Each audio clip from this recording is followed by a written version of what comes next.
लोकसभा चुनाव 2024 को लेकर परिणाम घोषित हो चुके हैं। भिवानी महेंद्रगढ़ लोकसभा सीट पर भाजपा प्रत्याशी चौधरी धर्मवीर सिंह ने जीत हासिल की है, जबकि उनके प्रतिद्वंदी कांग्रेस प्रत्याशी रावदान सिंह दूसरे नंबर पर रहते हुए उन्हें हार का मुंह देखना पड़ा।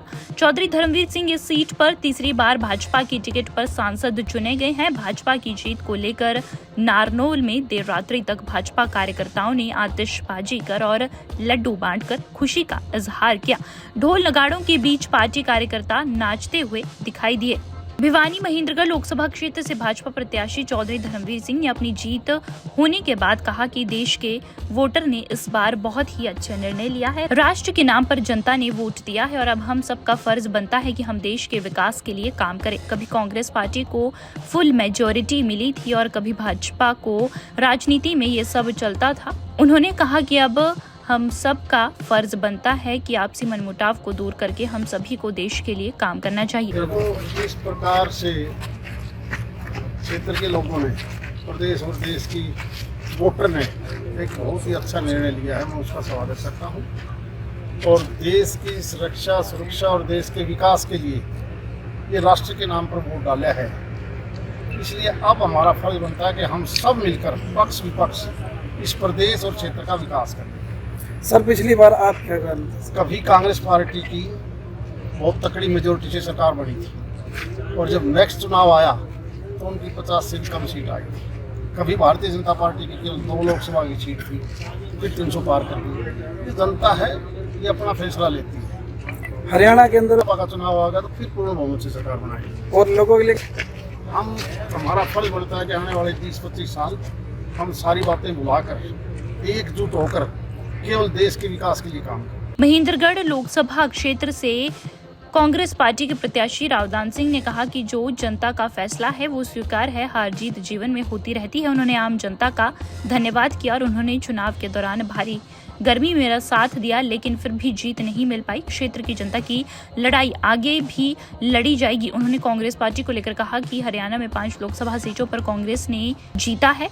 यहाँ तक बहुत बड़ा कदम कांग्रेस के लिए। रावदान सिंह ने कांग्रेस पार्टी में भीतरघात को लेकर कहा कि अगर किसी ने भीतरघात किया है तो आने वाले विधानसभा चुनाव में उनके साथ वैसा ही सलूक किया जाएगा और पार्टी भी अपने लेवल पर कार्यवाही करेगी। सबसे पहले तो मैं सारे जितने भी मतदाता हैं उन सब भाइयों का, छत्तीस बिरादरी के साथियों का दिल की गहराई से धन्यवाद करता हूँ कि उन्होंने अपने प्रयासों में कोई कमी नहीं छोड़ी। जीत हार राजनीति में चलती रहती है, मैं इस बात को ज़्यादा महसूस नहीं करता क्योंकि it's part of political life. और कांग्रेस बहुत अच्छे तरह से परफॉर्म किया है। कांग्रेस ने आज मात्र एक तरह से देखा जाए 20,000 वोट इधर से इधर आ जाते तो हम चुनाव जीत जाते। सिर्फ 20,000 का फासला रहा है, तो ये 20,000 का फासला लोगों के दिल का फासला नहीं है, ये मतों का फासला है। दिल हमारे मिले हुए हैं, कोई बात नहीं, कमी रहेगी होगी, हो सकता है हमारी कोई कमी रही हो। और जो कई कैंडिडेट और भी जीतने वाली पोजीशन में थे तो बड़े थोड़े मार्जिन से हारे हैं। तो ये बात मान के चलिए कि अगली सरकार कांग्रेस के लोगों ने बनाने का मन बना लिया है और देश के अंदर भी राहुल जी के नेतृत्व के अंदर जहां हमारी 54-52 सीटें थी वहां 100 सीटें हो गई हैं। और हमारा जो इंडिया गठबंधन है वो आज इस पोजीशन के अंदर है कि भाजपा की चूड़ें हिला रखी हैं। तो देर सवेर सरकार बनाने की भी कोई परिस्थिति अगर आती है इस तरह की, क्योंकि भाजपा बहुमत तो खो चुकी है। ये 400 पार का नारा देने वाला उनकी झूठ साबित हुई और 400 पार का नारा लोगों के सामने आ चुका।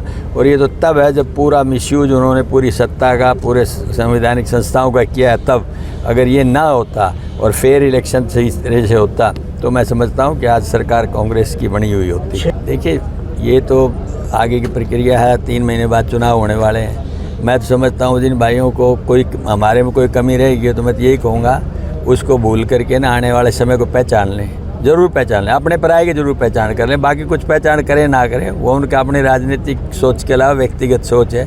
लेकिन इतना कहूँगा कि उनको सिर्फ अपने पराये की पहचान जरूर करनी चाहिए। मुझे ऐसे लोगों ने साथ दिया जो मैं सोचता नहीं था और जिन लोगों ने जी जान से मदद की उन लोगों ने बहुत अच्छे चल करके की। तो कमी शायद हमारी तरफ से रही हो कोई, वरना तो मैं समझता हूँ कोई कामयाबी में कमी नहीं थी। जी तोड़ करके लोगों ने मदद की। ऐसी धूप में, गर्मी में, पसीने के अंदर भीगते हुए 4-4 घंटे लेट होकर के लोगों ने बड़ी मन से मदद की है। मैं उनका धन्यवाद करता हूँ। भीतरघात तो सारा बात भीतरघात ही था, लेकिन अब भीतरघात का तो चलो पार्टी देखेगी, लेकिन जिन्होंने भीतरघात किया है वो भी सोच लें, कोई दिक्कत नहीं है। तो चलता वो भगते को भान बराबर, आने वाला रास्ता है, उसमें क्या है, इसमें कोई बात नहीं। मैं इस बात को महसूस नहीं करता ज़्यादा। हम तो हमेशा लड़ते रहे।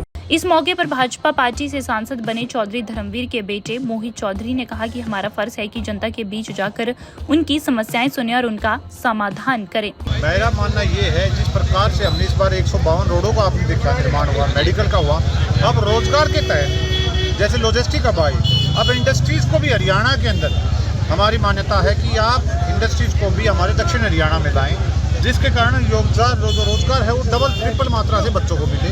क्योंकि हिंदुस्तान के अंदर हरियाणा का, और बड़ी खुशी से मैं कहता हूँ महेंद्रगढ़ जिले का बच्चा सबसे ज़्यादा कर्मठ आगे बढ़ेंगे। और जैसे ही इंडस्ट्रीज आएंगी, हमारा दिन रात तकरीर की तरक्की कर हमारा दक्षिण हरियाणा सबसे ऊपर जाएगा। मैंने पुत्र का धर्म निभाया, क्योंकि मेरे लिए सबसे बड़ा विशेष धर्म ये था कि मैं मेरे पिता के लिए चला। और पुत्र जो कहीं भी जन्म लेता है उसका हक बनता है अपने पिता के लिए खुद से नंगे पैर घूम लो, लेकिन पिता के लिए सारा समय खड़े रहो। दैनिक सवेरा के लिए नारनौल से नितिन शर्मा की रिपोर्ट।